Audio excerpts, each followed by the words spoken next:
आणि बेकायदेशीर कमावून केलेली अशा लोकांच्या वर यावरती आपण थांबायचं आहे. ते आपल्याला गरजेचे आहे. यावर तुमचं काय मत आहे सांगा.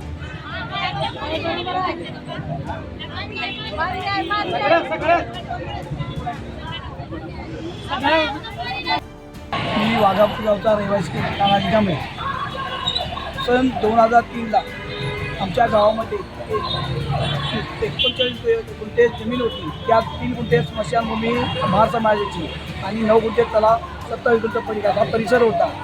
तो गावच्या लेवलनं गावच्या सरपंचांनी सामंजस्यपणानं मोजून तिथं डॉक्टर बाबासाहेब आंबेडकरांचं नाव देण्यात यावं अशी असा ठराव केला ग्रामसभेला. आणि त्या ठरावावर आज आम्ही भांडतोय, आम्हाला न्याय द्या आणि आमच्या बाबासाहेबांची कमान उभी करा. तर गाववाल्यांनी सांगितलं तिथं करता येणार नाही. आणि आता प्रशासनाचे आम्ही गेली 7 महिने वाट चालतोय.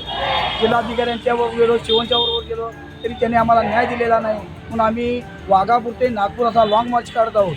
आणि त्या लाँग मार्चाचं हे आता उद्दिष्ट म्हणजे आज आम्ही कलेक्टरच्या दारात आलेलो आहे. आम्ही न्याय मागण्यासाठी गेले 4 दिवस आम्ही आमची लहान मुलं, बायका, पोरं त्यांच्या पायाला फोड आलेले आहेत.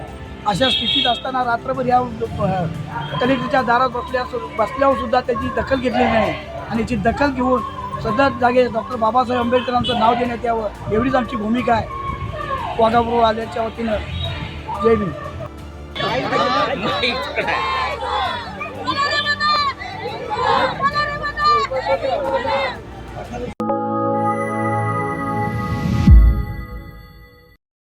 चॅनलला लाईक, शेअर आणि सबस्क्राईब करा. आणि हो, बेल आयकॉनवर क्लिक करायलाही विसरू नका.